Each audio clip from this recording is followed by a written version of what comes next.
Henry, Okay. how you doing? I'm doing great. Yeah? Yeah, I'm having a great time. How was your Thanksgiving?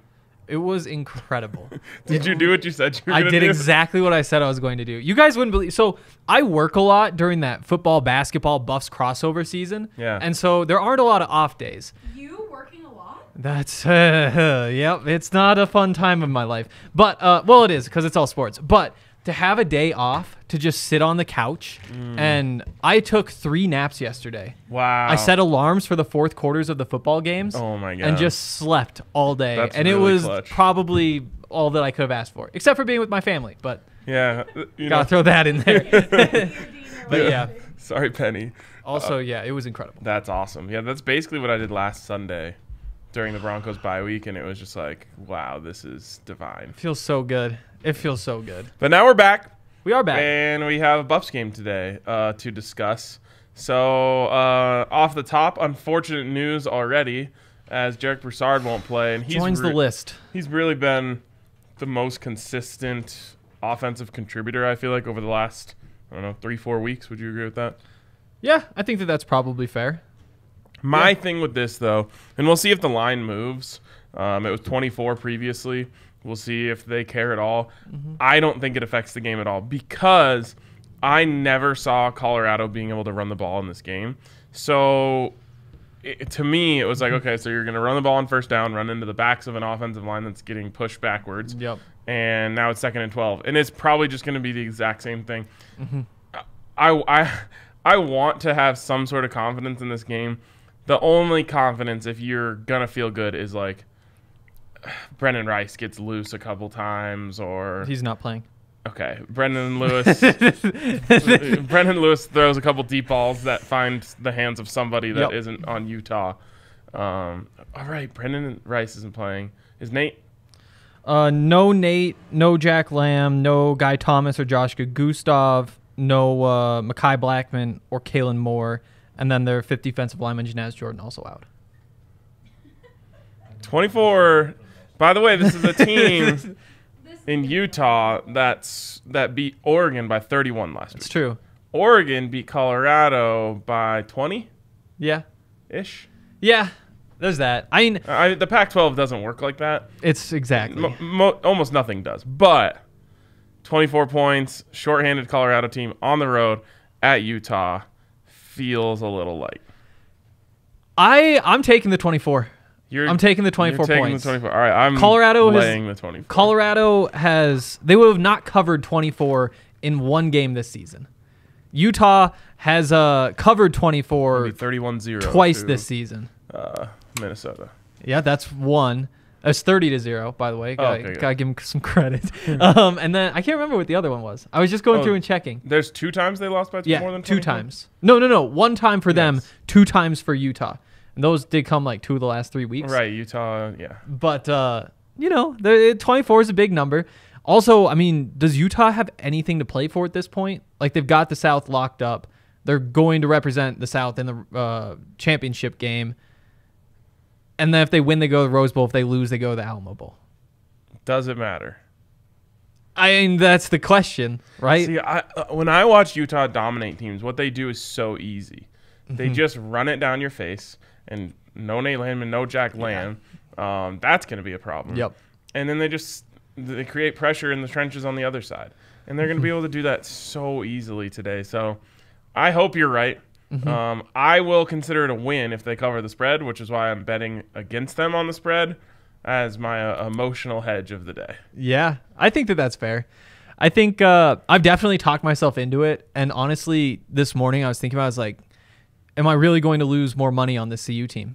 And I thought, well, it's the last game of the season. Sure, why not? How much more can I really can't lose again. Like, That might as sounds well. like a guy who's about to take the money line. I am. Yeah. I'm definitely not like a big bet, but I'm going to sprinkle it just to see what happens. Because again, like you've got to be able to block probably the best game of your season. And it's kind of come and gone since that Oregon game. There's been games where it's looked good. There's games where it's looked like it did before. Got to put the pieces together there. It seems unlikely for sure, but We'll see. out there playing the game. I have bet on this team at home and against them on the road. That makes and sense. it has worked out really well for me all year. Because what they haven't won on the road. They've only won at home. Yeah, 4-2 at home, 0 on the road. Yeah, that might be a good strategy. How crazy is it that if they just find a way to score another point in that Texas A&M game, this game is for bowl eligibility? I know, it's With crazy. how bad it feels like this team has been, and they have been Exactly. in a lot of games. Well, and on the podcast this week, I was saying, the difference between 4-8 and 5-7 feels massive. Massive. It's one of those big gaps. The big one for me was getting to 4. Because, well, first of all, getting to 3 was huge. Because a 2-win team is like, you're one of the worst teams in the country. Yep. Getting to 3 was huge. Getting to 4, that's like, okay, you were just bad. Yeah, and the problem is, like, they did it the same way that the Broncos have been, like, semi-decent the last few years by just blowing everything early and kind of clawing their way back into being salvageable. And that is, to turn this into a little bit of like a Buffs take, that is my biggest compliment that I have for Karl Dorrell. Yeah. Players have gotten better as the season has gone on. Yep. And that seems like it should be a given, but it really isn't. Not in college sports, not in any sports. Like, a lot of times you have what you have at the beginning of the season, and that's what you have at the end of the season. Brendan Lewis, Mark Perry. Yeah. Quinn Perry. Quinn Perry. I was so excited. It would have been Quinn incredible Perry. seeing him at this point next to Nate. And it's just a shame we never got that. Yeah, he's going to have to turn into Nate next He year. is. It's a big ask. It is a big ask. He's good now, though. Robert Barnes. Yeah. You go through this roster and you look at like who has gotten better over the season. Almost everyone. You've got freshmen out there contributing too. Yep. Nico. Nico's out there. Tyron Taylor's out there. Trevor Woods was out there before he got hurt.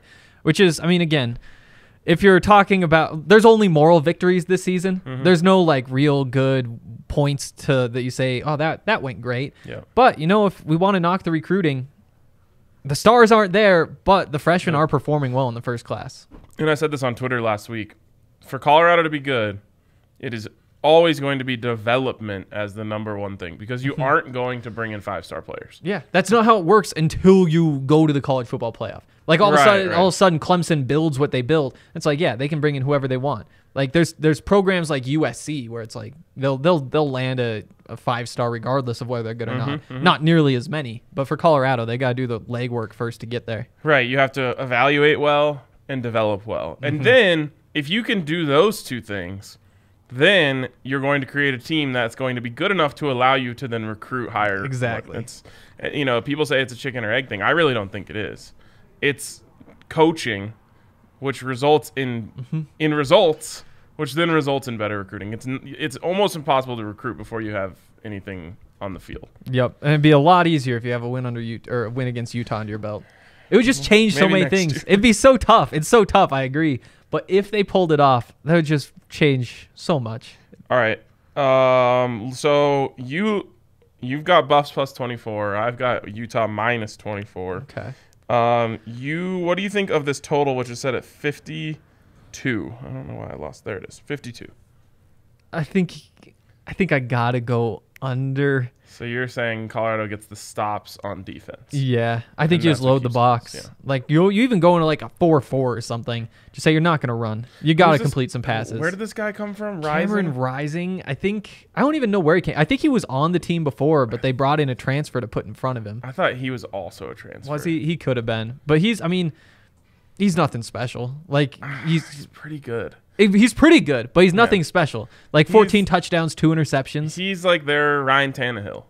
Like you get that run game rolling, and then all he has to do is make easy reads on when the linebackers are stuck at the line of scrimmage because they bid on play action, and he just flips it over their heads. He just doesn't screw things up. Yep, exactly. Okay, I think I like the over 2. Okay.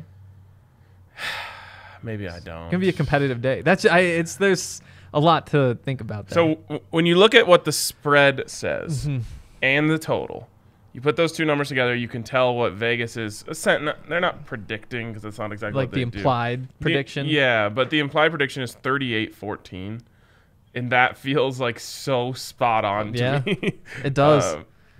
But I think maybe I go under. I don't know if I see them scoring 14 points against this defense.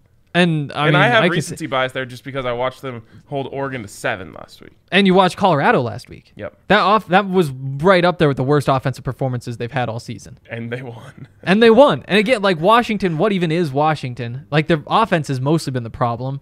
The defense still has some talent there, so it's not like it's Arizona who did it to them. It was timely mistakes from Washington that flipped that. I mean, it could have been like 17-7 like early in that game, Washington.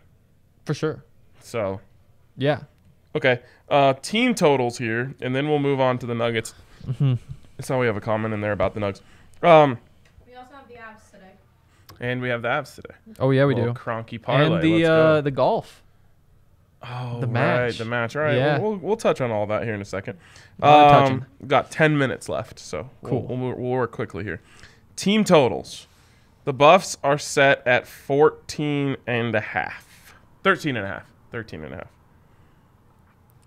I think you have I think to I take have the to go over. But again, like it's a tough call right there. Just because I mean we've seen the offense be really bad, we've seen it be decent, and the lack of a running game, the likely lack of running game, is a little concerning. What scares me, the thing about Jarek is he can just break one. Who's like going to get Jarek's carries? It probably is 50-50 Fontenot and Deion Smith, I'd guess. I don't hate that. No, I mean Smith has the top end speed at least. Yeah. Like if he does get through, he could take it all the way. All right, and then Utah, again, 38 and a half. Man, you should not give up 40 to Utah. No, you shouldn't. No, you shouldn't. But what was that? What did they score against Stanford that night? That we took Stanford 50? And they just couldn't stop gashing them. And I thought to myself, they must be down there starting linebackers, and of course they were. And now we are, which is concerning for that. 52. Yeah, they scored 52 that night. I think I'll take the under. I think they scored 30. I think the score is 38-14. It's going to be tough to bet on. It is. It just feels so right. It feels so right. Just a stay away game. Okay. That I think is all we needed to touch on, unless anyone has any specific.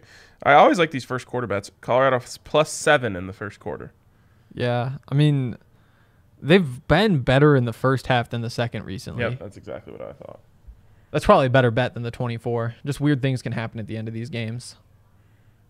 Ooh, I made a little 5-pick parlay because they had a boost. Okay. Starting off 2 for 2. Okay. So I've got I need Cincinnati -3.5 in the first quarter, Air Force -6.5 in the first quarter, and Colorado +7 in the first quarter. I had a really nice it was a 3-game parlay yesterday in the NFL, and I had the Raiders to win, I had the Bills to win, I had the Lions to win. It was like plus 11,000 or 1,100. You get what you deserve for betting on the you Lions. can't. On Thanksgiving too, and I even thought like you can't bet on the Lions and Cowboys on Thanksgiving because that's what everybody does because they play on those days. Everybody wants to bet on those two teams. Yeah. We got to end that tradition. It's one of those traditions. It's like I like it. You like the Lions playing on Thanksgiving. It just feels right. Like it's a tradition. Yeah, you're the problem. Traditions aren't like they're not supposed to be logical. They're not supposed to be smart. They're traditions. And it's like you watch There's the Lions, you watch the Cowboys. Of like things that should definitely be changed that you could refer to as tradition. Reminder that we are on a time crunch. Yeah, time crunch. DraftKings Sportsbook, America's top-rated sportsbook app. Check them out. Bet $1 to win $100 on any NFL game this week as long as 1 point is scored. So you bet on a side. Doesn't matter which side you pick. If any team in the game scores a point, you are going to get $100 in free bets from our friends at DraftKings Sportsbook. Also, as I've promised before, and I will promise again, if you pick a game and that game ends in a 0-0 tie, I'll give you $1 million. You keep saying this. I've been safe since 1943. I know, but at some point, it might be 10 years, it might be 20 years, it might be 40 years. I'm gonna keep playing with fire. I'm gonna keep taking my chances. I would make a large bet that there will never again be a 0-0 tie in the NFL. The NFL folds first. I mean, I don't even know what the odds would be on that. The only way it happens is like an insane snow game. But even then, like yeah. There was but then that like game the way with, that Frank Gore, I think Frank Gore was playing for the Bills. He had like 50 carries because there was like a foot of snow on the ground. Anyways, DraftKings Sportsbook, America's top-rated sportsbook app. Get in on that. And again, if you can prove to me that you became a member Tried to get in on this promo, and the game ended in a 0-0 tie. $1 million from me. Wow. Okay. Of course, there's also a sign-up bonus up to $1,000 when you use the code DNVR. Always use that code DNVR when you sign up. Of course, you must be 21 or older. Colorado only. Bonus comprised of a first deposit bonus on a first bet match. Each up to $500. A deposit bonus requires a 25x playthrough and restrictions to apply. See DraftKings.com/sportsbook for details. And if you have a gambling problem, call 1-800-522-4700. All right, quick hitters here. Let's start with the Nuggets. I assume we don't have Jokic props yet. No, he's questionable. That's So gonna make things he's listed as questionable for the person here asking. We still don't know. That'll be more of a game time decision. But you can probably catch the DNVR Nuggets pregame show. They will know if Jokic is playing at that point, and they'll give you some good bets on that. great. If Jokic plays, I'm taking the Bucks. If Jokic doesn't play, I'm taking the Nuggets. That's just the way that these things go. That is not the way That is the way these go. things go. Like, I swear, the Nuggets lose the games they're supposed to win. They win the games they're supposed to lose. It's been a strategy that's worked out for me. The Jokic thing works when he's been out for like one game. Once a team that has no players has been trying to carry the load for this long, Okay. the wheels fall off. Okay. It's tempting. If Honestly, Jokic- I'm just not If touching the Jokic Nuggets doesn't in play, this one, I've really. got Bucks by 1,000. That's probably If Jokic smart. does play, I want all Jokic props. Okay, props I could get into just because I think they'd be low because he's coming off of injury, and I don't think it really is going to matter. Hopefully, he's announced that he's going to play because I do think he plays tonight. Although I said that last time too. Yeah, Hopefully, it's announced that he's going to play in time for them to get those props up. hopefully. So we'll I be like the waiting on Jokic them. props. And then finally, the easiest bet in the world right now is just betting on the Avs to win. Plus money. And, yeah, 6 in a row. No, I think the easiest bet in the world is the over. that's the one I had. Yeah, the Avs games have been going over pretty substantially. Yeah, right now, 60-minute money line, which is my personal favorite, plus 125. If you're a little worried about that, you want overtime on your side, you can go with the minus 125. Here's the problem. They don't and here's, win in overtime. Exactly. They're Here's why I terrible. always take the 60-minute line, because even if it goes to overtime, they so rarely win those games. They're awful in overtime. But then you have the shootout. And that's the thing. Can they hold on? And the answer is no. The answer is usually no. It's not going to happen. But yeah, the other thing, they've scored 36 goals in the last 6 games. It just Got to take the overs. just battering the net. All sorts of overs and keep riding it until it stops. Here's the other thing. The good people at DraftKings Sportsbook have recently expanded who you can bet on when it comes to shots on goal props, although it's not as good as it was last game. Last game we had like Val and we had Logan O'Connor, and I was loving it. But today you've got Cale Makar, Gabriel Landeskog, Mikko Rantanen, and Nazem Kadri. Give me Gabe. I like actually all of them except Gabe, but I don't not like Gabe. I just like the other ones better. Okay. Kale, 3 straight games with a goal, 5 goals in those 3 games, and he is. Actually, he didn't get that one last game, did he? Did he get a goal? I think so. Yeah. I know he threw one up there, but I think. Oh right, He had a goal it didn't hit and off an Gabe. It assist. hit off the defender, so he got it. Oh, okay.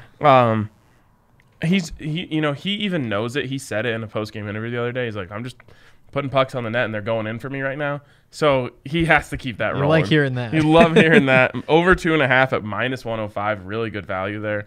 I'm all over it. I'm going to take them all. That's what I did. Almost what I did last game, and I went 4-0. Yeah, I mean, they're scoring so many goals. They're taking a lot of shots.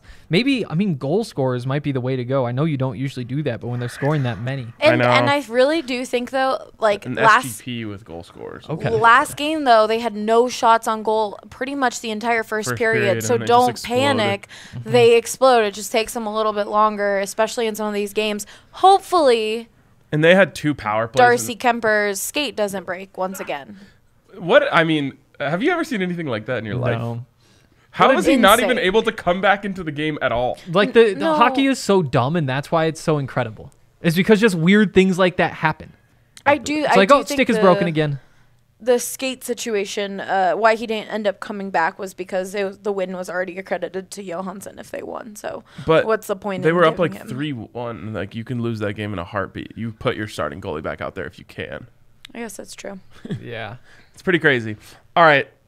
Anything else you wanted to touch on? Oh, you wanted to touch on the match. I wish you could do a same game parlay in this one. I'm a little bit upset. Oh. I like Bryson to go ahead early, but Brooks to beat him. I just don't see. There's got to be. No, I couldn't find a way. But I could swear Brooks is going to win this. And he's plus money, just slightly. Started. I feel like, I think it starts at 2. So it started at 150, which is. Oh, that's just me when you have to get your bets in. Yeah. But yeah, I really do think that Koepka comes from behind. He's just a competitor. And that's what matters in these things. It's the same reason Tiger won all those match play tournaments. Mm-hmm. Like, he is not going to lose to this guy. I don't think he will either. But I think that right now, I think that Bryson is a better golfer than Brooks. I agree with that. I just don't think Brooks loses to him. Yeah, I mean, Brooks is so steady with his mental game. Those are. They talk today too. Yeah. You Brooks think can get in his head for sure. Absolutely, who can't? I mean, if he doesn't drop a "here we go Brooksy" after Bryson hits one of his tee shots, cancel the event entirely. I know. All Big right. parlay. I'm going Bryson. I'm going Buffs plus 24. I'm going Nuggets to win. I'm going Avs to win in I 60 love it. minutes. I learned my lesson last time when I added the Buffs into my Kroenke parlay, and so they're out. If you're not owned by a Kroenke, you don't get to be in. Nuggets, Avs, parlay, count me in. That's a great way to spend a Friday night. That is. All right, thank you guys for tuning in. We will see you after the Buffs game if you're interested, with a little post game show. So thanks for tuning in, and go Buffs.